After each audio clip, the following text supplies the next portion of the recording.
예, 강의 시작하겠습니다. 미술원에 대해서 하고 있었는데, 이제 123페이지, 다음 설명 중 가장 잘못된 것은 이 부분부터 좀 보겠습니다. 예. 다음 설명 중 가장 잘못된 거, 그죠? 피곤이 행사의 목적으로 옵세트 인쇄기를 한국은행권으로 유지하려고 진정한 한국은행권 사진을 찍어서 인화했어요. 예, 예. 그러면, 아직은 이제, 통화를 만든 것 자체는 아니죠. 그쵸? 그래서 이거에 대해서는 통화를 유지하는 걸 준비했으니까 통화 유지 예비죄로 처벌할 수는 있겠네요. 맞죠? 네. 분야를 강간하기 위해서 강간을 준비했는데, 강간 예비죄라는 규정은 없습니다. 그쵸? 그래서 개인적 법익은 예비죄를 처벌하는 게 딱 3개 있어요. 살인, 강도, 그 다음에 약취입니다. 약취인과 인신매매에 관한 거, 이거 제외하고는 이제 예비인모를 처벌하지 않습니다. 그렇죠? 예. 그래서 답은 2번이 되겠고요. 3번이요. 예비죄를 처벌하는 조항이 있을 경우 이를 방조한 자는 예비죄의 정범에 감면한다. 예비죄 방조범 자체가 성립할 수 없다라고 말씀을 드렸어요. 그죠? 그래서 요건 처벌할 수 없다라고 돼 있니? 예. 그래서 1번, 2번은 맞는 문장이고 3번이 틀린 문장이 되겠네요. 예비 방조도 있을 수 없으니까 이거 자체가 틀린 문장이죠. 그 다음에 이거, 그죠? 예. 도주자 원조죄는, 그쵸. 도주 원조죄는 여러분들 처벌합니다. 예비인모를 처벌하죠. 하지만 도주죄는 처벌하지 않아요. 꼭 기억을 하시고. 감수자가 법률이 구금된 자를 도주하게 도와준 것은 예비인모를 처벌할 수는 있어요. 그쵸? 그 다음에, 기수로 강도를 교사했으나 아직 승낙하지 않았습니다. 그죠? 근데 강도를 하려고는 했죠. 그렇죠. 그래서 강도 예비인모에 준하에 처벌한다. 이렇게 볼 수 있겠습니다. 그렇죠. 그래서 효과 없는 교사, 실패된 교사는 나중에 공범에서 한번 자세히 배우시겠습니다. 그래서 좋은 문제가 나오는 경우들이 되게 많았습니다. 124페이지 보겠습니다. 요거는 좀 이제 애매한 부분이 좀 있는데, 그렇죠. 그래도 좀 볼까요? 음모 예비에 관한 설명으로 다음 중 옳지 않은 걸 골라봅시다. 일본으로 밀항하고자 하는 가백에 도항비로 1화 100만 원을 주기로 약속했으나 그 밀항을 포기했어요. 그죠? 그래서 옛날에 과거에 이제 밀항단속법은 과거입니다. 그죠? 이거에 대해서 음모하고 예비를 이제 따로따로 이제 해서 예비만 처벌하고 음모는 처벌하지 않았어요. 근데 현재는 밀항단속법이 음모도 처벌하고 예비도 처벌합니다. 그죠? 그래서 우리 법원직 시험 문제들은 간통죄에 관해서 계속해서 나오기 때문에 이것도 과거 판례로 그대로 나온 바가 있습니다. 그렇죠? 그래서 일본으로 밀항하고자 가백에 도항비로 100만 원을 주기로 약속했으나 밀항을 포기했다면 이거는 약속만 했죠. 그렇죠? 그래서 이거는 밀항의 음모로 보지 예비로 보지는 않습니다. 밀항의 예비다. 틀린 문장이 되겠습니다. 그 다음에 B번. 예비죄도 각칙이 규정되어 있어 실행행위성을 인정할 수 있으므로 예비에 대한 방조 가능하다. 예비에 대한 방조 안 된다 그랬어요. 3번. 범죄의 음모 또는 예비행위가 실행에 착수에 이르지 아니한 때는 법률 특별히 규정이 없는 한 벌하지 아니한다. 그렇죠? 예. 그래서 예비면 원칙적으로 처벌한다. 예비적으로 처벌한다. 예비적으로 규정이 있어야 처벌한다라고 말씀을 드렸습니다. 그 다음에 D번. 예비죄는 단순한 고의뿐만 아니라 기본 범죄를 제공한 목적이 있어야 하는 목적범위다. 예비죄 목적범위 된다고 말씀드렸어요. 그렇죠? 살인의 목적으로 칼을 준비하는 거. 그렇죠? 이게 예비죄가 되겠죠. 그 다음 2번. 예비의 공동정범은 성립이 가능하지만 예비의 방조는 안 된다 그랬고요. 음모 예비죄의 중심이 있어 예비의 중심이 있어 인정한다, 인정하지 않는다, 인정하지 않는다가 되겠고요. 그렇죠? 그래서 답을 쉽게 찾을 수 있는 단밀적인 문제였습니다. 사실은 이 문제보다도 6번이 어렵죠. 6번이나 다음 7번 같은 게 어려웠는데 이제 왜냐면 이건 이제 순서 남기 문제죠. 각자 두 문자가 있으실 거라고 생각을 하는데 그래도 한번 볼까요? 예. 첫 번째. 예비의 방조죄. 이거는 기차교통방해죄가 예비를 처벌한다 라는 것 자체를 몰랐어도 예비의 방조죄 자체를 처벌하지 않기 때문에 이건 처벌하지 않는 것을 쉽게 알 수 있을 거예요. 그렇죠? 그 다음에 미수범을 처벌하는 규정을 두 문자를 일일이 다 따진 않았습니다. 굉장히 많거든요. 예. 일단은 이번은 그렇습니다. 예. 전시 군수계약 불이행죄는 미수범을 처벌하자는 가장 대표적인 범죄입니다. 그래서 그래서 요거는 처벌하지 않고요.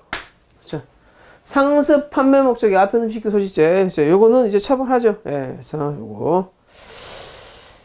그러니까 상습범 규정이 있어요. 그렇죠? 그래서 우리가 상습범의 처벌 규정이 있는 것들을 이제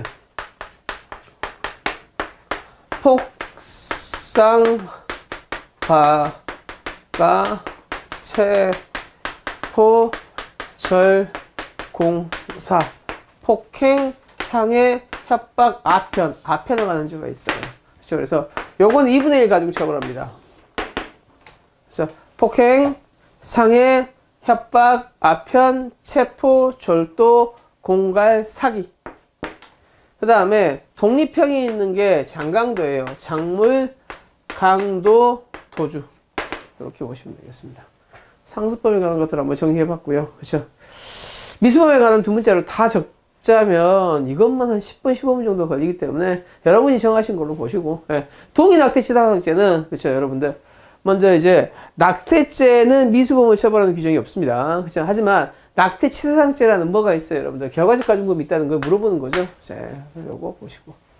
편의시설 부정이용죄는 여러분들 사기죄에 관해서는 미수범 규정이 다 있어요. 그렇죠? 그래서 이거 보시고. 네, 그래서 처벌되는 범죄는 디귿, 리을, 미음 다 요번이 되겠네요. 그 다음에 예비음보를 처벌하는 거를 물어보는 문제가 7번에 나왔는데 뭐 잘 나오는 부분이긴 합니다. 예비음보 처벌하는 규정인데 뭐 외워두시면 좋겠죠. 자, 산행죄 일단은 이렇게 외워두시면 좀 더 나을 것 같은데요. 예, 일일이 다 적지는 못하는데 여러분들 인강 보시는 분들은 잠시 멈춰서 여러분들이 일단 적어드릴 거니까 듣고 여러분 반복해서 적어보시기 바랍니다. 예. 첫 번째는 예비음모를 처벌하는데 예비음모를 처벌하는 규정 중에서 필감명 규정들이 있어요. 자수에 관한 필감명 규정이 있는 게 있습니다. 자수에 관한 거. 그렇죠? 이게 방통내외폭사입니다.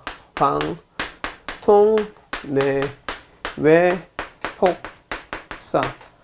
방화죄, 통화죄, 내란죄, 외환죄, 폭발물 사용죄, 그 다음에 사전죄.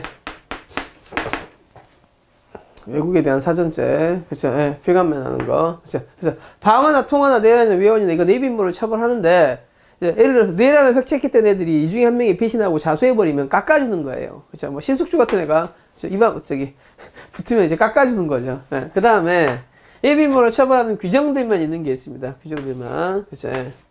오유통 기간, 원조 기간, 오유통 기간, 오유통 일가, 원조 기간입니다. 그렇죠. 우표, 유가증권. 그렇죠. 이게 수도물통죄예요.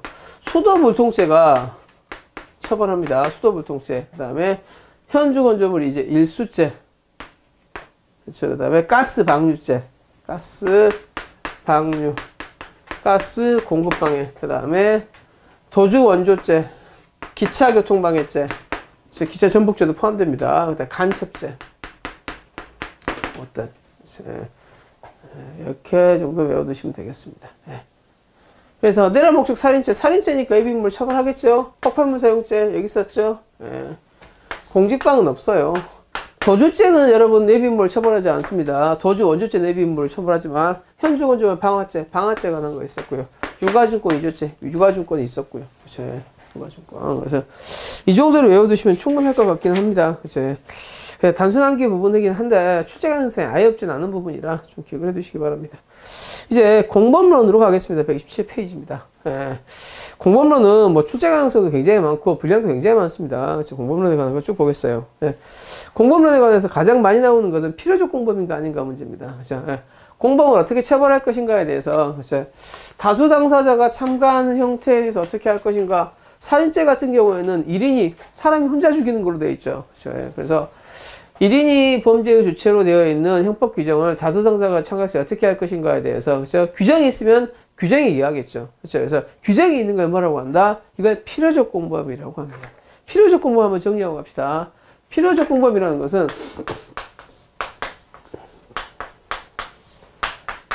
간단하게 다수 당사자의 참가가 이미 각칙에 예정되어 있는 거에 뭐라고 한다? 필요적 공범이라고 한다. 이미 각칙에 다수 당사자의 참가가 예정되어 있기 때문에 여기에 대해서는 그렇죠? 형법 총칙상의 공범 규정이 적용되지 않는다는 거예요. 총칙상의 공범 규정이 적용되지 않는다. 이게 가장 중요하죠. 그렇죠? 그래서 저기 127페이지 1번 봅시다. 공범에 관한 다음 설명 중 가장 옳은 것은 변호사 아닌 자에게 고용되어 법률사무소를 계속 운영한 변호사 행위가, 그렇죠? 변호사 아닌 자가 변호사를 고용하여 있습니다. 근데 법이 누구만을 처벌하도록 되어 있어요? 이 고용한 변호사 아닌 자만을 처벌할 수 있도록 되어 있습니다. 근데 이때 이 변호사를 처벌할 수 있겠는가요? 문제예요. 그죠? 변호사 아닌 자가 변호사를 고용해가지고 법무법인을 찾아버리면, 그죠?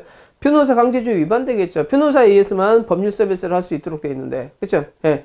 그래서 변호사 아닌 자가 변호사 고용해서 이렇게 하는 거 안 돼 라고 했는데, 이러면 누구만 처벌하게 돼 있어? 변호사 아닌 자만. 그럼 변호사를 처벌할 수 있겠는가요? 문제예요. 변호사는 이걸 알고 들어갔겠죠.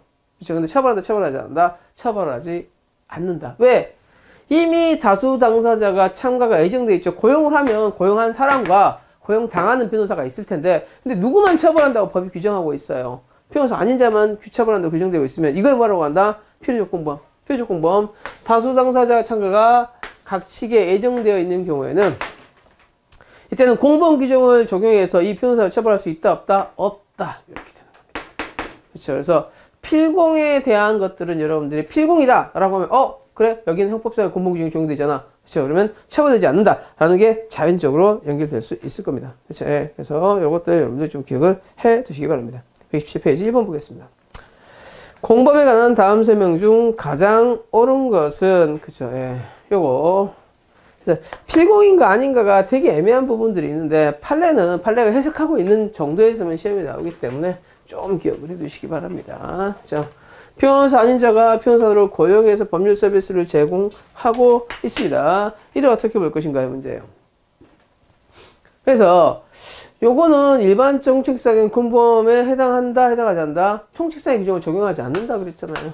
그렇죠? 그래서 공범으로 처벌할 수 있다, 없다? 없다 이렇게 되는 거예요. 그렇죠? 왜? 고용을 한 거를 이미 법이 예정하고 있음에도 불구하고 누구만 처벌할 수 있도록 규정하고 있어요. 변호사 아닌 자만 처벌할 수 있도록 규정하고 있기 때문에 이때는 변호사를 처벌할 수 있다, 없다? 없다. 답은 1번이 틀린 문장이네요. 그 다음에 2번. 공동정범이라는 것은 기능적 행위지배에 의해서 역할분담을 하는 거죠. 그렇죠? 기능지배가 행위지배가 있으면, 그렇죠? 정범은 행위지배가 있다고 볼 수 있다, 없다? 없죠. 정범은 같이 하는 거예요. 도와주는 거예요. 도와주는 것에 불과하기 때문에. 그렇죠? 3번.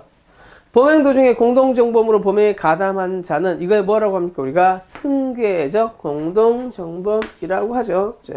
실행의 착수 이후에 가담했다면 어디부터만 같이 한 거예요? 가담한 이후에 대해서만 같이 한 거죠. 이전에서 책임을 진다, 지지 않는다? 지지 않는다. 형법 357조 1항의 배임수재죄와 같이, 그렇죠? 배임수재죄 이미 정해져 있죠. 그렇죠? 그래서 타인의 사물을 처리하는 자가 부정한 청탁을 받고 돈 받는 거. 그쵸? 예. 홈플러스 일하는 사람이 홈플러스를 위해서 일했어야 되는데, 그쵸? 예, 납품업자한테 돈 받고 일하는 거예요. 그쵸? 그러면 요거 주는 사람은 뭐? 배임 중재, 받는 사람은 배임 수재로 되어 있죠. 그쵸? 그래서 각각 예정되어 있기 때문에 뭐라고 한다? 필요적 공범이라고 한다. 하지만 반드시 수재자와 중재자가 같이 처벌돼야 되는 거예요? 그건 아니라는 겁니다. 예를 들어서 제가 납품업자예요. 납품업자입니다. 홈플러스가 일이 끊겨버리면 제가 일이 없어져요. 그러면 이거 돈을 줘서라도 이 관계를 유지하는 게 이게 부정한 청탁입니까? 이런 게 이제 문제가 될 수 있다는 거예요. 그렇죠? 그래서 어느 쪽에는 부정한 청탁이 될 수 있지만 어느 쪽에는 그냥 부탁일 수도 있다는 거예요. 그렇죠? 그래서 반드시 양자가 처벌돼야 되는 것은 아니다. 이렇게 볼 수 있겠습니다. 그러면 답은 5번이 되겠죠. 그렇죠? 그 다음에 2번 보겠습니다. 피고인들 1시간의 시간적 간격을 두고 피해자를 각폭행하여 피해자가 사망에 이르게 되었으나 피고인이 누구의 폭행에 의해서 피해자가 사망했는 게 밝히지 않았다 할지라도, 그렇죠? 모두 폭행치사로 처벌할 수 있다. 동시범 특례죠. 그렇죠? 그래서 요거 의자에 누워 있는데 이제 한 명씩 치고 한 거예요. 그렇죠? 동시범 특례에 의해서 폭행치사도 동시범 특례에 포함되기 때문에 인과관계가 밝혀지지 않았더라도 공동정범에 의해서 처벌할 수 있다. 이렇게 하겠습니다. 그 다음 2번. 이것도 굉장히 중요한 사안이죠. 다음에 풀이 사안인데. 피고인이 의약품을 판매할 수 없는 가백에 판매 목적의 의약품을 취득한다는 정을 하면서 가백에 의약품을 공급해 준 경우에 피고인은 가백 판매 목적의 의약품을 취득이라는 약사법 위반의 공범을 처벌할 수 없다입니다. 그렇죠? 좀 그림을 그리면 이런 겁니다. 그렇죠? 이 사람이 이제 약사가 되겠죠. 약사. 그 다음에 이 사람이 이제 뭐 어디 기업의 직원이 될 겁니다. 직원이 이제 제3자한테 약을 이제 나눠주는 경우예요. 어떤 내용이었냐면, 그렇죠? 여러분, 약을 일반인한테 나눠주는 거는 일반 직원이 해야 돼요? 약사가 해야 돼요? 약사가 해야 됩니다. 왜? 그래야 어떻게 되겠어요? 적정한 약을 분배해 줄 수 있겠죠. 근데 이 직원이 타미플루 같은 경우가 이제 유행하면서 타미플루 약을 독점한 거예요. 독점해서, 왜냐면 다 일일이 나와서 뭐 할 수 없으니까 이 사람들이 이제 진단받고 약을 받을 수 없으니까 한꺼번에 사가는 겁니다. 그죠? 그래서 요때 이거 이 사람이 무슨 목적이야? 여러 사람 나눠준 목적이 이걸 뭐라고 하냐? 판매 목적의 의약품 취득이라고 합니다. 여러 사람한테 판매 목적으로 의약품을 취득했는데 이 약사가 이걸 알면서도 이 사람을 줬죠. 그러면 이 약사를 공범으로 처벌할 수 있겠는가 문제입니다. 처벌할 수 있다 없다? 없다라는 거예요. 왜? 법이 판매 목적의 의약품 취득은 누구만을 처벌하도록 되어 있어요? 이 취득하만 처벌한 사람만 돼 있지. 취득을 하기 위해서는 준 사람이 있을 수밖에 없죠. 그렇죠? 준 사람을 처벌할 수 있게 돼 있어? 안 돼 있어? 안 돼 있다는 거예요. 그렇죠? 그래서 요거 필요적 공범으로 해석하기 때문에 공범 규정이 적용되지 않고, 그렇죠? 의약품을 공급해 준 사람은 물론 약사법 위반으로 처벌될지는 몰라도 판매 목적의 의약품 취득에 대한 공범으로는 처벌할 수 없다라고 보는 겁니다. 그렇죠? 4번도 마찬가지입니다. 굉장히 유명한 사건이지, 변호사 사무장 사건. 판례는 공무상 비밀 누설죄를 다 물어보고 있어요. 필요적 공범 물어보고 있어요. 공무상 비밀 누설죄를 물어보고 있다. 필요적 공범 물어보고 있다는 거예요. 따라서 이 사람이 체포영장 발부자 명단 누설 받은 경우에 변호사 사무장이 이제 돈을 줘가지고 어떻게 되겠어요? 체포영장 발부자 명단을 받았죠. 그래서 뭐 했었겠어요? 이제 이거 가지고 영장 실질 심사한 사람들이 이제 내용들을 알고 있으니까 이거 가지고 이제 변호사 수임 계약에 썼던 경우입니다. 그렇죠? 하지만 이 변호사 사무장에 대해서 공무상 비밀 누설죄 교사범이 성립한다, 성립하지 않는다? 아니다. 아까도 분부한 같이 필요적 공범은 공범 규정이 적용된다, 안 된다? 안 된다라는 겁니다. 그렇죠? 그래서 필요적 공범이 적용되지 않기 때문에 교사범을 처벌할 수 있다, 없다? 없다. 그래서 필요적 공범이 됐던 것들은 꼭 암기해 두셔야겠습니다. 그렇죠? 그래서 기억을 하시고, 옳은 건 일본에서 발견됐으니까, 그렇죠? 나머지들은 이제 쭉쭉 읽어가는 겁니다. 그 다음에 4번. 마찬가지예요. 변호사법 위반. 그렇죠? 변호사를 고용한 것들, 처벌하는 것들, 이것도 뭐가 된다? 필공이다. 공범 규정이 적용된다, 안 된다? 안 된다. 그렇죠? 그래서 요거 정보범으로 처벌할 수 있다, 없다? 없다. 이렇게 되겠습니다. 그렇죠? 그래서 필공인 것들, 판례가 필공으로 인정했던 것들에 대해서는 그 사안 자체를 암기하시거나 아니면 키워드 자체, 고용, 변호사 고용, 이거 필공이네? 공범 규정 적용되지 않아? 라고 암기하시거나, 그렇죠? 공무상 비밀 누설죄, 이거 필공이네? 공범으로 처벌되지 않아? 그렇죠?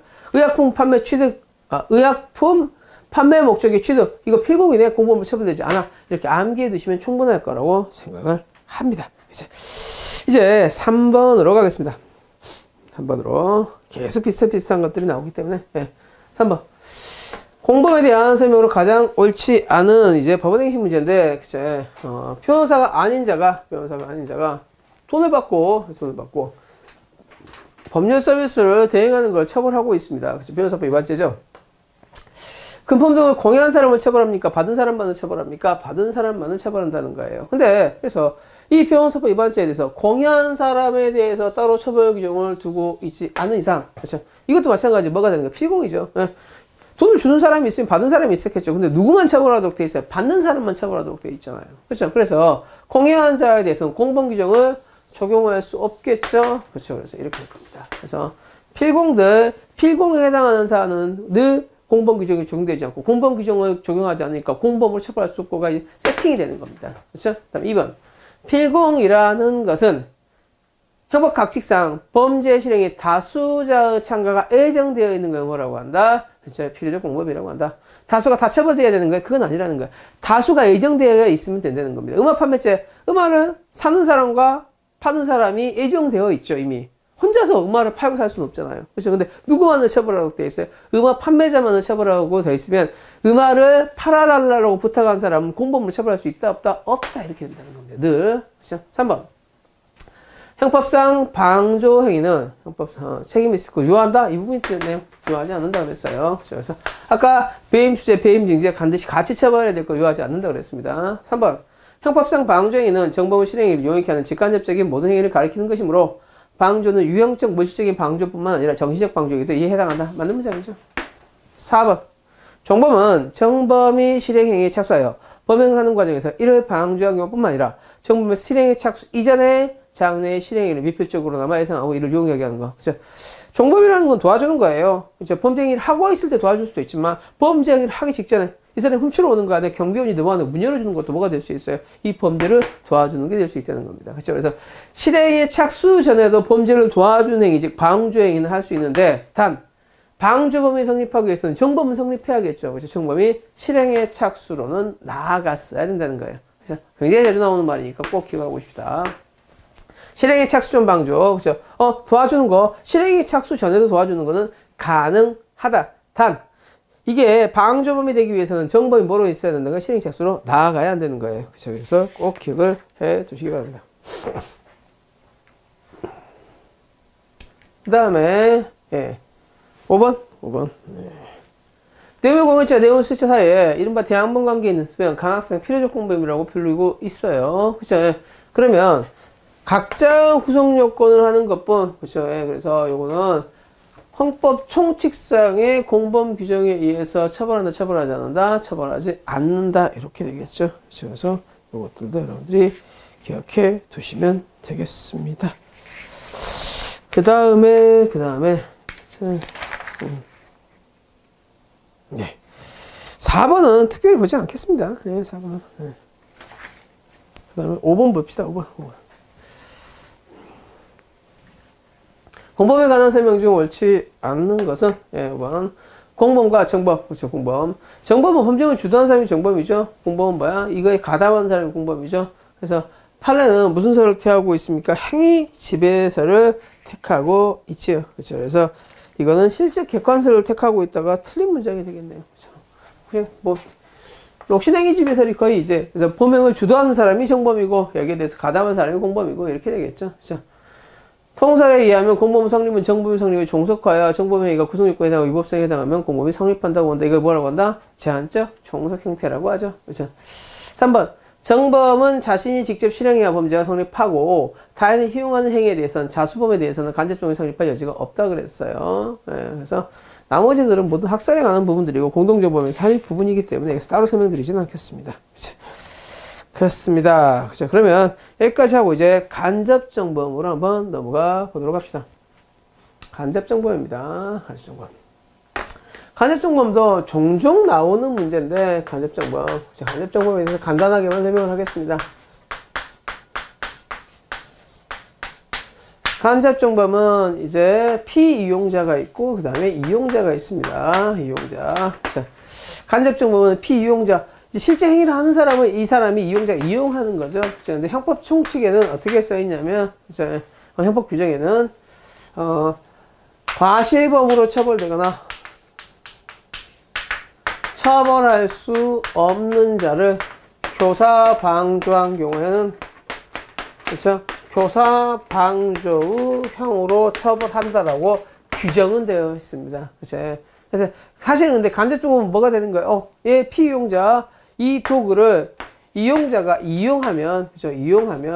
이용해서 범죄를 하면 누가 범죄를 주도하는 거야? 이용자가 범죄를 주도하는 거니까 이용자를 정범으로 처벌한다라고 규정되어 있어야 됨에도 불구하고 그렇죠? 우리 규정은 우리 형법상의 규정은 어떻게 되어 있다고요? 처벌할 수 없거나 과실범으로 처벌되는 자를 그렇죠? 교사 방조한 자는 교사 방조형으로 처벌한다라는 구독일법의 조문을 그대로 갖다 쓰고 있습니다. 그렇죠? 그래서 요거 한번 보시고요. 간접정범에 관해서 문제 한번 풀어봅시다. 단 간접정범이 안 되는 거 그렇죠? 자수범이죠. 그렇죠? 그래서 자수범을 인정하는 게 부정수표단속법상의 허위신고죄하고 위증죄가 있어요. 그래서 그 부분들을 여러분들이 좀 기억을 해 두시기 바랍니다. 나머지는 하면서 갑시다. 그래서 강제추행에 대해서 간접정범을 할 수 있겠는가가 문제되었던 최신 판례가 하나 있습니다. 그래서 어떤 남자애가 이제 여자애를 협박해가지고 자위를 하게 했던 경우예요. 오케이? 예. 그래서 이런 경우도 뭐가 될 수 있다는 거야? 이 사람을 지배해가지고 범죄를 하고 있죠. 그죠? 그래서 이것도 강제추행죄도 간접정범 형태로 할 수 있다. 이렇게 있다는 거예요. 이거 누가 주도하고 있어요? 칼 들고 협박하고 있는 거 하고 있잖아요. 그렇죠. 그 다음 2번. 부정수표 단속범상의 허위 신고죄. 아까 말씀드렸어요. 자수범이라고 했죠. 자수범. 그렇죠? 그래서 간접정범의 형태로는 포함할 수 있다 없다? 절대 없다라고 기억을 해 두시기 바랍니다. 판례가 인정하는 자수법이 많지 않아요. 딱 두 개밖에 없습니다. 위증죄하고 부정수표단속법상의 허위신고죄밖에 없으니까 꼭 기억을 해 두시면 좋겠습니다. 그렇죠? 그 다음 3번. 갑이 을명의 차용증을 위조합니다. 그렇죠? 차용은 이제 됐었는데 이 돈에 대해서 다툼이 있었던 거예요. 예를 들어서 5천만 원인데 빌린 사람은 야, 그 중에서 3천만 원도 갚았거든 2천만 원밖에 안 남았어 라고 얘기하고 있는 거예요. 그래서 서로 간에 막 다툼이 있었던 부분입니다. 근데 다툼이 있으니까 이 사람이 이 채권을 딴 사람한테 팔아버린 거예요. 아, 이거 5천만 원 플러스 이자까지 해서 한 7천만 원 정도 되는 채권이니까 제가 싸게 팔게요 라고 딴 사람한테 넘겨버린 거야. 그렇죠? 그래서 이 채권을 산 사람은 이걸 가지고 뭐 할 수밖에 없겠어요? 소송을 할 수밖에 없겠죠. 그렇죠? 그래서 이 사람, 이 지금 중간에 채권을 양수받은 사람을 도구로 해서 소송 사기를 치고 있는 거죠. 이걸 이미 예상하고 넘겼잖아요. 그렇죠? 그래서 요거는 뭐다? 간접 장범의 형태에 의한 소송 사기죄 형태를 인정한 유일한 사례입니다. 그렇죠? 그래서 요거 좀 기억을 하시고.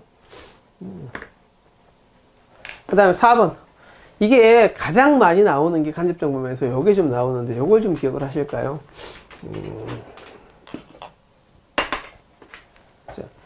갑이 을한테 그러니까 을이 이제 작성 권한이 있는 사람입니다.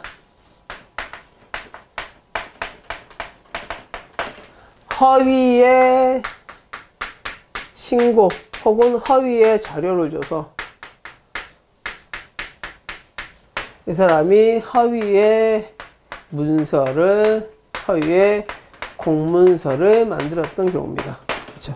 굉장히 자주 나오는 부분이죠.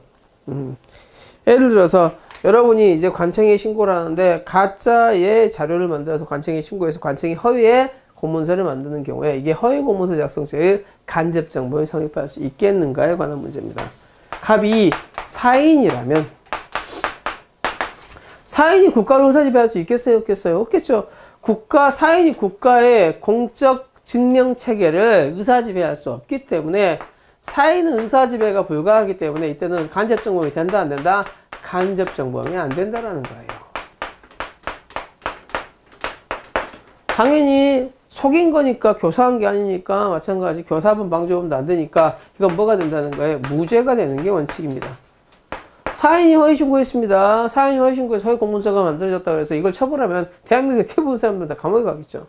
단 여기에 대해서 예외적으로 개인의 권리 의무나 자격에 관한 문서까지도 허위로 만드는 거 허용하면 안 되니까 예외적으로 처벌하는 게 뭐가 있었어요? 공정 증서 원본 부실 기재죄라는 거예요.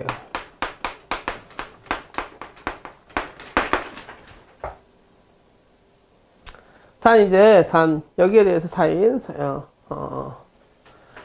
보조 공무원이 하지만 보조공무원은 제가 군대에 있을 때 교육장구에 있었는데, 그죠? 교육장구가 대대장한테 뭘 냅니까? 허위의 기한서를 냅니다. 대대장 그냥 도장 찍겠죠? 그죠? 의사지배할 수 있어요? 없어요? 있죠? 그죠? 보조공무원이 허위 자료를 제출했을 때 뭐가 될 수 있다는 거야? 허위 공문서 작성죄의 간접 정범이 될 수 있다. 이 정도로 기억해 두시면 되겠습니다. 자세한 거는 문서체에서 할 거니까 이 정도는 꼭 기억을 합시다. 그래서 키워드는 뭐가 되겠어요? 이 부분이 되겠죠. 공무원이 아닌 자. 공무원이 아닌 자는, 그쵸? 공무원의 의사결정 체계, 의사확인 체계를 의사지배할 수 있다, 없다? 없다. 그쵸? 문서 확인 체계를. 그래서 공문서 위조죄 간접정범이 성립할 수 있다, 없다? 없다가 되는 겁니다. 만약에 공무원이 아닌 자가 아니라 보조 공무원이 나왔다면 뭐가 된다고 그랬어요? 허위 공문서 작성죄의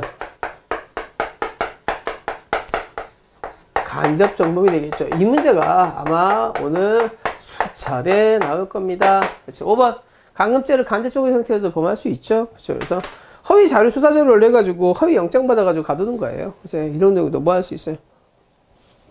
불법 체포 감금죄의 간접정범이 성립할 수 있겠죠. 이 정도로 보시겠습니다. 이제 5번까지 했죠. 네. 뒤로 갑시다. 간접정범에 관한 다음 설명 중 옳은 것은, 그렇죠. 간접정범의 성립요건 중 어느 행위로 인해서 처벌되지 아니하거나 처벌되는 자. 라는 것은 구속요건 해당사항이나 위법성이 없어서 범죄가 성립되지 않는 경우를 말하고 책임이 없는 경우에 해당하지 않는다. 아니죠. 그렇죠. 그래서 처벌되지 않는 자라고 되어 있기 때문에 처벌되지 않기만 하면 되는 거예요. 예를 들어서 제가 5세 아이보다 야 저기 갖고 저거 가져와봐 라고 하면 제가 5세 아이를 의사지배해서 뭐가 하는 거야? 간접정보를 행하고 있는 거잖아요. 그렇죠. 그래서 책임무능력자를 의사지배해 가지고 뭐 할 수 있다? 간접정보를 성립할 수 있다. 뭐 정분 개념, 우위성 이런 거 설명드려버리면 너무 오래 걸리기 때문에 하지 않겠습니다. 지금 총론이 전체 저한테 주어진 문제풀이 시간이 한 20시간이 안 되고, 그쵸? 예, 그래서 그렇게까지 자세하게 할 수 없어요. 총론 10시간이죠, 10시간. 예. 열 몇 시간밖에 안 되기 때문에. 그쵸? 강론이 게다가 문제가 많이 나오니까. 예, 그쵸? 2번. 피고인이 피해자를 협박하여 자상케 한 경우입니다. 그쵸? 이때도 뭐가 된다는 거예요? 상해죄를 구성할 수 있죠. 남자친구가 뭐 하는 거야? 야, 칼로 임마, 네 혀 잘라. 이렇게 했던 상황이었어요. 그쵸? 그래서 요거 중상해죄 간접정보를 인정할 수 있었어요. 그쵸? 3번. 자기에게 유리한 판결을 얻기 위해서 소송상의 주장이 사실과 다름이 객관적으로 명백하거나 증거가 주장되어 있다는 점을 인식하지 못하여 제3자를 이용하여 그로 하여금 소송 당사자가 되게 하여 법원에 기망하여 간접정보 형태로 할 수 있다. 아까 말씀드렸던 거, 그쵸? 그 차용증 생겼던 거. 예.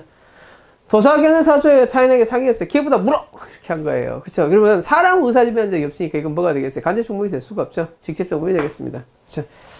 그래서, 답은 1번에서 쉽게 찾을 수가 있었고요. 그쵸? 아이고, 3번 한번 볼까요? 3번. 질문이 좀 길어서 보셔야 될 것 같아요. 간접정보에 대한 다음 설명 중 옳지 않은 것은, 그쵸? 부정수표 당사포. 얼마나 반가워요? 이런 문제가 나왔을 때. 허위신고죄가 나오겠네요. 허위신고죄, 간접정보가 될 수 있다, 없다, 없다라고 그랬잖아요. 그쵸? 그래서 타인을 이용하여 허위신고죄의 주체가 될 수 있다, 없다, 없다, 간접정보 안 된다 그랬어요.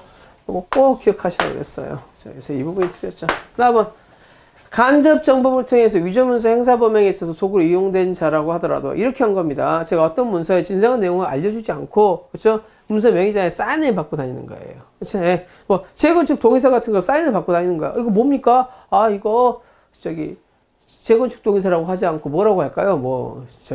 가로등 설치하는 건데 아파트에 대해서 여기 좀 사인 좀 해주세요. 라고 한다면 명의자를 속여서 뭐 하고 있는 거예요? 동의를 받고 있는 것도 뭐가 될 수 있다는 거? 문서 위조죄가 될 수 있다는 거예요. 그래서 문서가 이미 알고 있는 공범자 등에게 행사하는 경우에, 그쵸? 그리고 이용된 자라고 하더라도 문서가 위조된 것을 이미 알고 있는 공범자 등에게 행사한 것은, 그렇죠? 요거는 문서 위조죄가 성립한다, 성립하지 않는다, 성립하지 않는다. 여기는 공범자한테 하는 것은 문서 행사가 되기 위해서 뭐가 있어야 돼요? 오인 가능성이 있어야 되죠. 근데 공범자한테 보여주는 것은 오인 가능성이 있어요, 없어요? 없죠. 그렇죠. 그래서 여기 부분이 틀린 게 되겠습니다. 그렇죠. 그래서 행사죄 상대방은 이 문서를 보여주면 속일 수 있어야 되는데 이미 알고 있는 사람은 속일 가능성이 없죠. 그렇죠. 그래서 이것도 틀린 문장이네요. 문서죄네요, 이거는. 그렇죠. 답은 공문서 작성 권한 있는 공무원이 직무를 보좌하는 사람이 직무를 보좌하는 사람이죠. 그렇죠. 직무를 보좌하는 사람은 누구를 의사지배할 수 있다? 대통령 의사지배할 수 있죠. 그렇죠. 그래서 요거는 허위 공문서 작성죄의 간접정보를 성립할 수 있다 그랬죠. 답은 부동산 소유권 이전 등기에 관한 법률 특별조치법에 그죠? 제가 3호에 의해서 허위 보증서의 자체는 그렇죠? 예. 보증인이 한정되고 보증인이 아닌 피고인은 허위 보증서 작성에 고의가 없는 보증인들을 이용하여 간접정보 형태로 할 수 있다 없다. 자수보면 딱 2개라고 그랬어요. 다 뭐 할 수 있어요. 간접정보 형태로 범할 수 있습니다. 그렇죠? 그래서 이것도 간접정보 범할 수 없다. 이게 틀렸습니다. 자수보면 딱 2개 뭐 위증죄와 허위 신고죄. 허위사실 적시에 대한 명예훼손이나 허위사실 유포에 의한 업무방해죄는 간접정보에 의해서도 범해질 수 있어요. 다 범할 수 있다고 그랬습니다. 그래서 허위 자료를 제출하는 걸로 그리고 업무방해 같은 것도 할 수 있어요. 명예훼손도 할 수 있고요. 범죄 행위를 직접 실행을 하지 않은 자가 간접정보에 해당하지 아니하는 경우에 정범으로 처벌될 수 없다. 범죄를 직접 실행을 하지 않은 자가 간접정보에 해당하지 아니하는 경우에는 정범으로 해당할 수 없다. 그러니까 직접 실행하지 않는 자도 뭐가 될 수 있어요? 공모공동정범이 될 수 있죠. 그렇죠. 그래서 정범으로 처벌될 수 있어요. 그렇죠? 그래서 공모공동정범 간접정범 아니더라도 할 수 있다. 그래서 공모만 한 거 직접 하지 않고 그렇죠. 그다음 4번 처벌되지 아니하는 타인 행위를 적극적으로 유발하고 이를 이용하여 자신의 범죄를 실현하는 자는 간접정범 죄책을 지게 되고 그렇죠.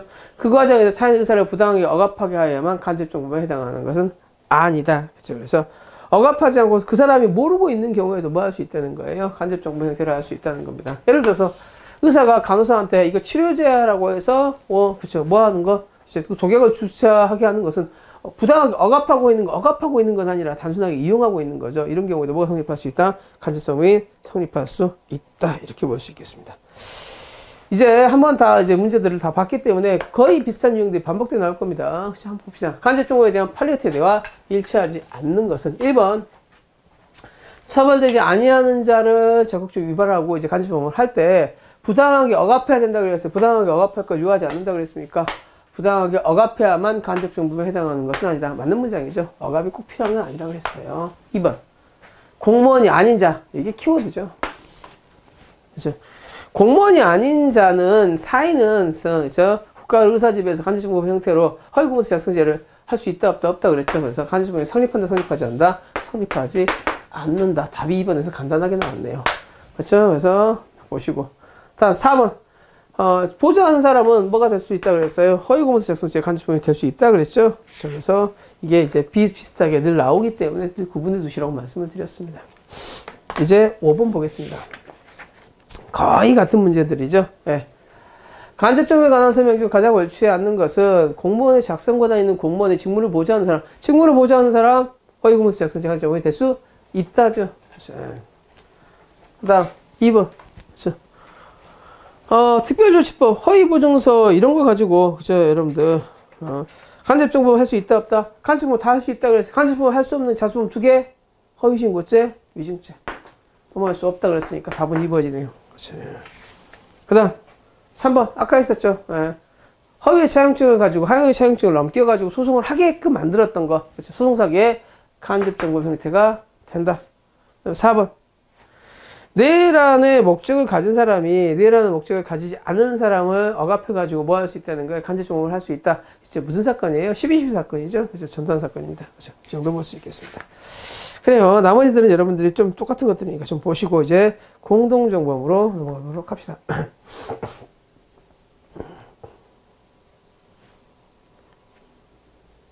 이제 공동정범은 굉장히 이제 잘 나오는 부분이고 꽤 어려운 부분입니다. 공동정범에 대해서 보시면 이제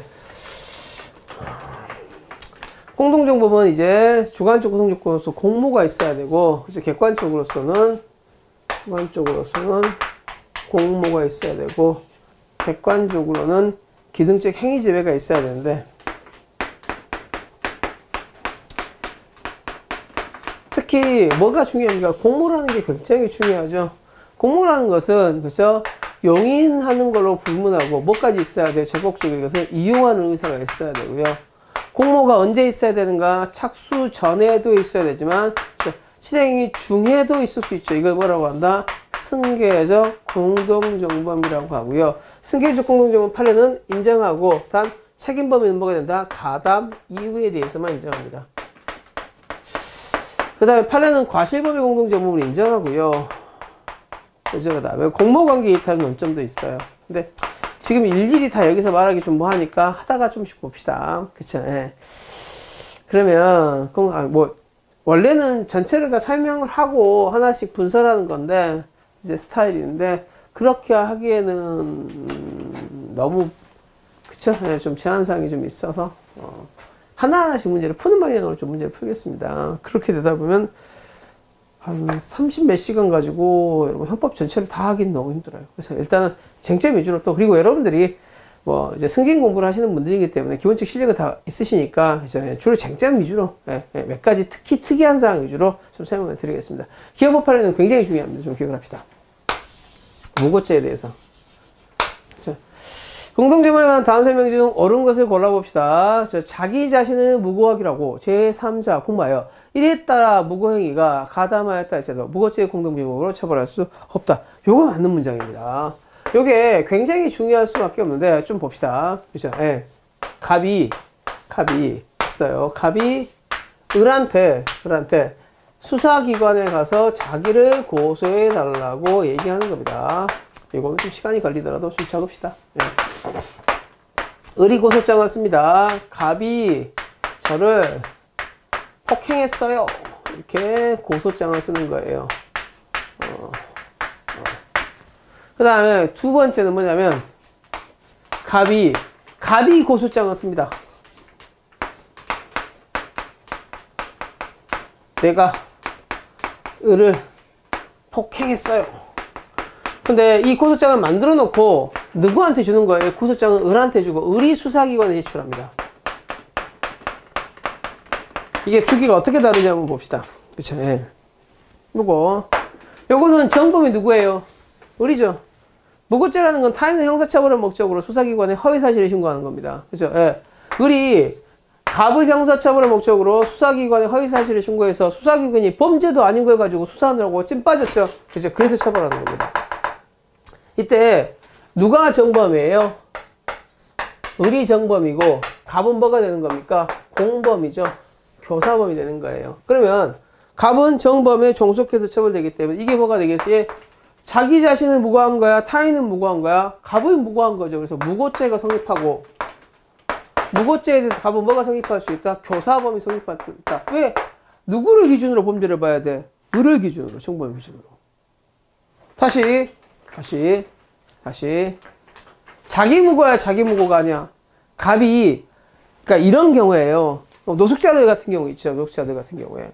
얼마나 추워요. 이럴 때, 뭐, 영하 11도 이렇게 되는데, 서울에. 서울 여기 차는데. 그러니까, 야, 나 따뜻한 감방에서 살래. 나 형사처벌할 수 있게. 나 무고 좀 해줘라고 얘기한 거야. 근데 자기가 한 거야? 남을 시킨 거야? 남을 시켰죠. 얘는 자기를 형사처벌해달라 그런 거야? 남을 형사처벌해달라 그런 거야? 얘는 남을 형사처벌해달라 그랬잖아요. 그렇죠? 예. 그래서, 요때는 뭐가 되는 거예요? 얘는 무고가 되고, 무고를 시켰으니까 얘는 뭐가 되는 거야? 승낙무고를 할지라도 무고죄 교사범이 된다는 겁니다. 하지만 요거는 을이 한 거야, 을과 갑이 함께 한 거야. 함께 한 거예요. 갑이 예를 들어서 고추장을 써주는 거예요. 야, 나 감옥 들어가게, 나 고추장 좀 네가 내줘. 그래서 을이 이걸 가지고 뭐 하는 거야? 수사기관에 간 거예요. 그러면 이거는 갑과 을이 같이 한 거니까 결국은 갑 스스로 자기를 무고한 거죠. 타인의 형사처벌의 목적으로 허위사실을 신고해야 되는데 타인을 형사처벌한 거야? 자기 자신을 형사처벌하기 위한 거야? 자기 자신. 그래서 구성요건 자체가 성립하지 않기 때문에 무고가 되기 위해서는 타인의 형사처벌을 목적으로 허위사실을 신고해야 되는데 자기를 형사처벌을 목적으로 허위사실을 신고했기 때문에 무고 자체가 안 되니까 이것도 뭐가 안 되는 거예요? 무고죄 공동정범도 안 되는 겁니다. 그래서 보실 때 만약에 타인을 시켜서 무고를 하도록 하는 경우에는 무고죄 교사범이 성립하지만 타인과 함께 자기를 형사처벌하도록 한 것은 뭐가 된다? 무고죄의 공동정범이 성립하지 않는다. 이걸 꼭 기억해 두시기 바랍니다. 이게 거의 뭐 모든 시험에 계속 출제되고 있습니다. 왜? 요거는 같이 했기 때문에 전체적으로 봤을 때는 타인을 무고한 거야, 자기를 무고한 거야, 자기를 무고한 걸로 보기 때문입니다. 그렇죠? 예, 요거 꼭 기억하시고. 업무상 배임죄입니다.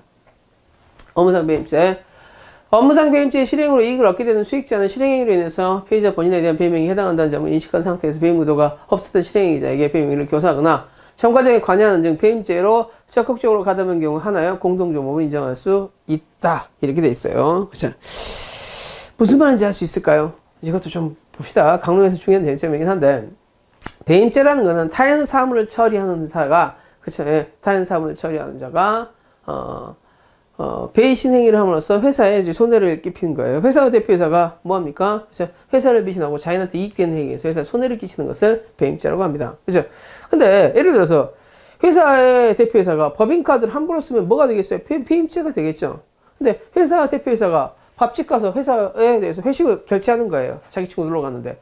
그러면 상대방이 이 사람이 법인카드를 사적으로 쓴다는 걸 안다고 할지라도 이거에 대해서 그러면 법인카드 이렇게 쓰시면 안 되죠 라고 할 거예요. 백화점 직원이? 술집 직원이? 그럴 수는 없다는 거예요. 그렇죠? 예. 그래서 배임행위에 대해서 상대방이 이 사람이 배임행위를 한 거를 알았다 할지라도 이 거래행위에 적극적으로 가담했다면, 그렇죠? 친구야, 법인카드 같이 쓰자 라고 했으면 이건 배임죄 공동정범이 될 수 있지만 상대방의 배임행위를 안 것만 가지고는 배임죄를 같이 했다고 보기는 힘들어요. 백화점 직원이 이 사람 법인카드 함부로 쓰대 라는 것을 알았다고 해서 배임죄 공동정범이 되는 건 아니라는 거예요. 그렇죠? 예. 그런 의미입니다. 그래서 배임행위에 적극 가담한 경우에만 처벌하게 됩니다. 그렇죠? 예. 그래서 2번 맞죠? 디귿. 공범죄와 공갈행위 실행에 착수한 이후에 범행을 인식하면서 공동의 범위를 가지고 계속한 경우에는 뭐가 된다? 공갈죄 공동정범이 될 수 있겠죠? 예. 그래서 요거 그 다음 어디니?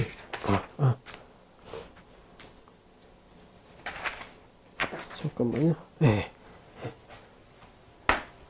승계적 공동정범 실행의 착수위원회의 범용을 인식하면서 가담했어요. 그쵸? 그럼 뭐 할 수 있다? 공동정범이 성립할 수 있겠죠. 예. 세무사법, 이것도 필요적 공범이죠. 그렇죠. 그래서 세무상의 비밀을 누설한 사람은 이거는 이제 비밀 누설죄가 되지만 이걸 받은 사람은요. 그렇죠. 예. 여기에 필요적 공범이니까 공범규칙이 적용되지 않고 처벌할 수 없다. 이렇게 돼 있겠네요. 그렇죠. 그래서 요거 뒤로 눌러볼까요? 그렇죠. 그래서 취득한 비밀을 기재한 사면은 교부받은 사람은 그 비밀 누설죄 공동정범에 해당한다, 해당하지 않는다, 해당하지 않는다. 필요적 공범에는 공범 규정이 적용되지 않기 때문에 공범을 처벌할 수 있다, 없다, 없다 이렇게 되는 겁니다. 미음번. 공동가공의 의사는 타인의 범행을 인식하면서 이를 제재하지 않는 한도 용인하는 것으로 부족하고 적극적으로 이용했어야 되는 거죠. 그래서 이렇게 볼 수 있겠습니다. 다 맞는 문장이네요. 네. 공동정범의 의의와 본질에 대해서 한번 살펴보도록 하겠습니다. 그렇죠. 이건 했고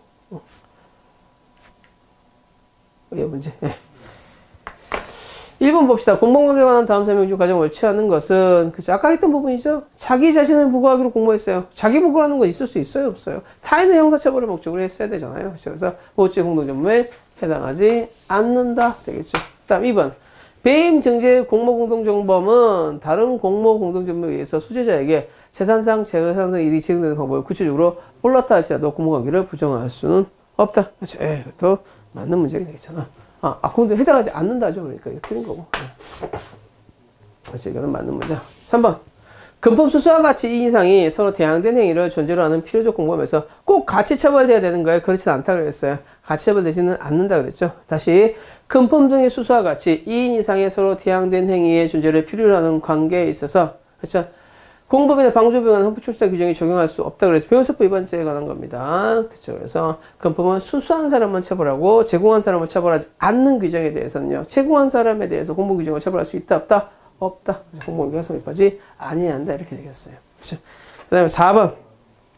방조는 정범의 실행행위 중에서 이를 방조하는 경우뿐만 아니라 실행의 착수 전 방조도 정범의 실행에 착수했다면 뭐 할 수 있다?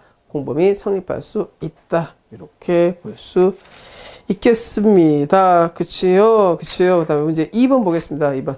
다음 공범에 대한 설명 중 옳은 것은 봅시다. 그죠? 집합범 필요적 공범이죠. 그죠? 그래서 일정한 목표를 달성하기 위해서 기대같이 모이는 거예요. 내란죄 같은 거 생각하시면 되겠습니다. 그죠? 그래서 관여하지 않은 법정이 모두 동일하다? 아니죠. 내란 같은 경우에는 우두머리는 수개죄로 처벌하고 쫄따구는 단순가담죄로 처벌하고 해서 동일하다. 이 부분이 틀렸죠. 그 다음 2번. 피고인이 피해자를 협박하여 그로 인해서 자살을 한 거. 아까 말씀드렸던 거. 그쵸? 여자친구를 해서 야, 너 임마 혀를 잘라 이렇게 해서 여자친구 협박했던 사건이에요. 그죠? 그래서 피고인의 상해 결과된 인식이 있고 협박의 정도가 그 피해자의 의사결정의 자유를 상실케 하며 족한 것이라도 피고인에 대해서 협박죄를 구성했어요? 중상해죄를 구성했어요? 중상해죄가 구성이 됐었죠. 그래서 중상해죄는 간접정범이 됐던 사안입니다. 그렇죠?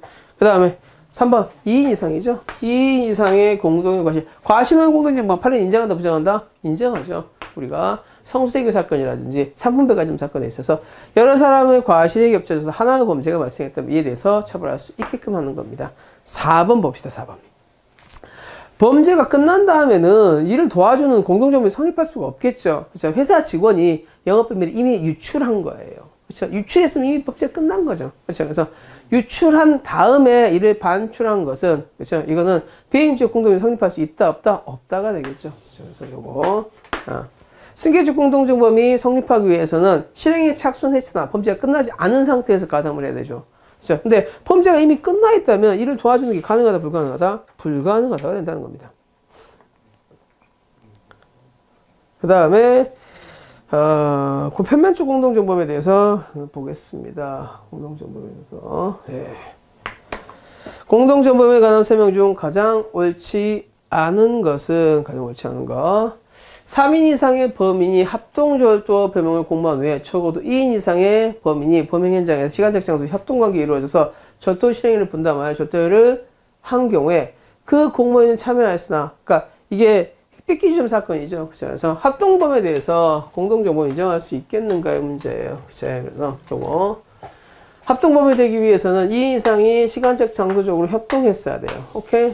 그렇죠. 근데 그래서 이 삐끼 둘이 가서 현금 배동 지급기에서 돈을 찾았을 때 얘들은 시간적 장소에 협동되어 있으니까 합동범이 될 수 있겠죠. 근데 이거를 시킨 이 두목에 대해서 요거를 처벌할 수 있겠는가의 문제예요. 그렇죠? 그래서 요거 합동범에 대해서도 이 두에 대해서 외부적으로 도와준 사람을 뭐로 처벌할 수 있다? 이 사람이 기능적인 지불을 했으면 공동정범, 시켰으면 교사범, 도와줬으면 방조범으로 처벌할 수 있다는 거예요. 그렇죠? 그래서 요거에 대해서 뭘 할 수 있다? 합동범에 공동정범으로 처벌할 수 있다. 그 다음 공모공동정범. 그렇죠? 이 사람이 저기 마피아 보스예요. 그렇죠? 그래서 직접 살해 행위에 대해서 현장에 가지 않았지만 이 사람이 시켰어요. 쟤들 죽여. 그렇죠? 그럼 뭐 할 수 있겠어요? 이 사람이 주도한 거죠. 그렇죠? 공모자에 대해서 공모자가 주도적으로 했다면 그렇죠? 뭐 할 수 있죠? 공모 공동정범을 인정할 수 있다는 거예요. 단 이 공모자가 범죄를 시작하기도 전에 빠져버렸다면 그렇죠? 여기에 대해서 책임을 진다, 지지 않는다? 지지 않는다. 단 주도자라면 뭐 할 수 있겠어요? 자기 관여 부분을 적극적으로 제거해야겠죠. 그렇죠? 예. 그래서 적극적으로 자기 주도 부분을 제거하지 않았다면 이때는 뭐가 되지 않는다. 그렇죠? 여기에 대해서 공동정범의 공무관계 이탈을 인정할 수 없다. 이렇게 되겠죠. 공무관계 이탈 다음 시간에 좀 하겠습니다. 그렇죠? 예. 일단 여기 오늘 여기까지 일단 불 좀 봅시다. 3번 갑의 일을 강간하고 있을 때 을이 스스로 강간행위에 가담한 의사로 갑이 모르는 사이에 망을 봐줬어요. 그렇죠? 그러면 적극적으로 용의 의사가 있습니까? 없습니까? 없죠. 그렇죠? 그래서 이거는 공모 관계를 인정할 수 없어서 강간죄 공동정범을 인정할 수는 없겠습니다. 그렇죠? 예. 4번 갑을이 공동하여 강도하기로 공모하고 함께 협박에 사용할 등산용 칼을 구입하였으나 실행에 착수에 이르지 못했어요. 그렇죠? 강도 해비죄 공동정범을 인정하죠. 그렇죠? 이 정도 보겠습니다. 이거 하기 굉장히 많은데 일단 생계적 공동정보까지만 하고 좀 쉬겠습니다. 과시범 공동정보까지 하고 싶을까요? 네, 과시범 공동정보까지 하고 싶시다. 공동정범에 관해 다음 설명 중 옳은 것은 그쵸? 갑은 봅시다. 이 사람이 농협 판매 부장이에요. 지금 네, 농협 판매 부장인 A가 그쵸? 이 사람은 판매부장으로 일하고 있는데, 이제 부하직원이 뭘 하고 있는 거예요? 백미를, 그죠? 외상거래를 제대로 하지 않는 것들에 대해서 이미 이제 알고 있는 거예요. 그죠? 요거. A가 농협 판매부장으로 부임하기 이전부터 백미에 대한 외상거래에 대해서도 부임 직후에 위와 같은 문제점을 알면서 이를 방치했었어요. 네. 그러면, 이 사람이 범죄를 실행하고 있는데 실행한 중간에 들어간 거죠. 그러면 전체에 대해서 책임을 져야겠어요. 가담 이후에 대해서만 책임을 져야겠어요. 가담 이후에 대해서만 책임을 져야겠죠. 전체에 대한 책임을 진다가 틀린 문장이 되겠습니다. 그쵸? 요거. 그 다음, 이제 이 나번인데. 공무관계 이탈을 좀 따로 목차를 잡아 좀 하겠습니다. 그쵸? 근데. 갑이 투자금융회사에 입사하여 다른 공범자 둘과 시세 조정 주문을 해서 시세를 뻥튀기 하도록 한 거예요. 그러니까 주가 조작을 하기 위해서 뭐 한 겁니까? 네가 계속 감매수를 넣어. 그래서 우리 주식이 많이 이제 살리는 사람이 많은 것처럼 거짓말을 한 거예요. 그쵸? 근데 이 짓을 하고 있다 이 사람이 걸려서 해고를 당했어요. 해고를 당하고 나머지 공범들이 주가 조작을 계속 해가지고 이제 돈을 이제 했던 겁니다. 그죠? 그러면 이 사람은 공동정범이라는 것은 인부 실행에 대한 전부 책임이죠. 전부에 대해 책임을 져야 된다는 거, 안 져야 된다는 거, 전부 책임을 져야 된다는 거예요. 그렇죠?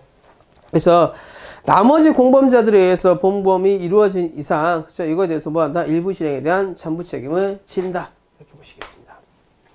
좀 이따 공무원 이탈에 대해서 다시 한번 다 정리를 하겠습니다. 여기까지만 하고, 예. 그 다음에 10번. 다른 공범들과 합동하여 강도범을 공모하고 C는 집 밖에서 망을 보기로 하였으나 피해자 집에 침입한 이후에 담배 생각이 나서 그쵸? 망을 보지 않았다 할지라도 C는 나머지 공범들에 의해서 이루어진 강도 상해죄에 대해서 죄책을 진다. 네. 안 되겠네요. 이거 한번 정리하고 갑시다. 네. 공무관계 이탈에 대해서 한번 정리를 합시다. 네. 안 할 좀 이따 하려고 했었는데 요거 공무관계 이탈입니다.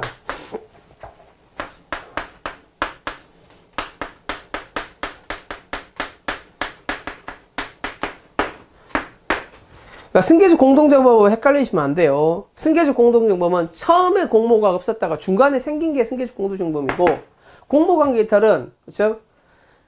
공모가 이미 생겼다가 중간에 하나가 빠져나가는 거예요. 그러니까 이미 공모가 있었다가 중간에 빠져나가는 거예요. 근데 이 공모관계 이탈은 크게 두 가지로 볼 수 있습니다. 실행의 착수 이전과 이후로. 범죄를 하기도 전에 빠져버려요. 우리 내일 살인하러 갈까? 근데 이 친구가 뭐 하는 거야? 난 싫은데 하고 빠져버린 거예요. 그럼 같이 한 거야, 안 한 거야? 그냥 안 한 거지. 이전에 빠져버린 것은 원칙적으로는 범죄를 같이 한 거 안 한 거야. 범죄를 같이 안 한 거죠. 범죄를 하기 전에 빠져버렸으니까. 그렇죠. 그래서 원칙적으로 이거는 뭐예요? 원칙적으로 처벌하지 않아요. 단 준비는 했으니까 뭘로 처벌하겠어? 예비 음모는 되겠지. 예외적으로 단 주도적으로 한 사람은 지가 내일 죽이러 가자 라고 해놓고 지가 안 나갔어. 이 정도 가지고는 안 된다는 거예요. 주도적으로 한 사람은 야, 나 안 할 거니까 니네들도 하지 마. 그렇죠? 관여 부분을 제거해야 된다는 거예요. 이게 그 뚱뚱한 친구 사건이죠. 그죠? 강도를 하기로 이제 계획을 했단 말이야. 너는 얘를 잡아. 너는 두드러 패고. 근데 잡으러 가! 그랬는데 뭐 한 거예요? 얘가 살이 쪄가지고 못 뛰어간 거야. 이렇게 주저앉았어. 폭행 협박 이전에 빠졌으니까 공무원 게이트에 된 거예요? 아니죠. 왜? 네가 주도했으니까 이 강도에서 빠지고 싶으면 야, 다 이리 와, 다 이리 와, 다 이리 와. 야, 그만해. 라고 했어야 된다는 거예요. 그다음에 착수 이후에 대해서는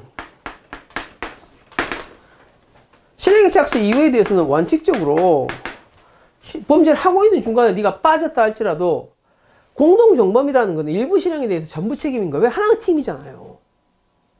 이미 범죄가 게임이 시작했으면 니네가 게임을 하다가 게임 중간에 빠졌으면 그 책임에 대해서 책임을 안 지는 거야? 아니죠. 그렇죠. 그래서 원칙적으로 뭐가 되는 거야? 일부 실행에 대한 전부 책임이 되는 거예요.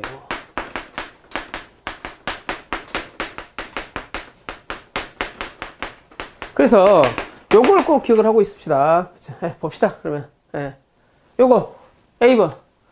A는 뭐야? 이거는 공무원 개탈의 승계적 공동정범이야. 승계적 공동정범이죠. 그렇지? 내가 처음부터 알았어? 중간에 알았어? 중간에 알았으니까 내 중간에 안 부분에 대해서부터 책임을 진다. 그리고 나번은 요거는 처음에는 같이 공부를 했지. 우리 시세 투자를 이렇게 해가지고 주가 조작을 하자라고 하다가 그렇죠? 지가 중간에 빠졌다 할지라도 같이 범죄를 한 거 안 한 거 같이 범죄를 했으니까 뭐가 된다? 전체에 대해서 책임을 진다. 자기가 잘린 이유에 대해서 책임을 진다 안 진다? 진다는 거예요. 3번. 강도 범행을 공모하고 집합해서 했었어요. 하지만 같이 하기로 했잖아. 그렇죠? 그러면 중간에서 튀어나갔다 할지라도 뭐가 된다? 일부 실행에 대한 전부 책임을 진다는 거예요. 그 다음에 라번. 강도 범행이 저지른 다음에 그렇죠? 옆방에 강간하기로 했어요. 망봤죠. 도와줬어 안 도와줬어? 도와줬죠. 강도 강간은 공동적으로 처벌받을 수 있겠죠. 이 정도로 볼 수 있겠습니다. 여기까지 일단 봤었어요. 그 다음에 좀 쉬었다가 이제 과시범행 공동정범부터 보도록 합시다.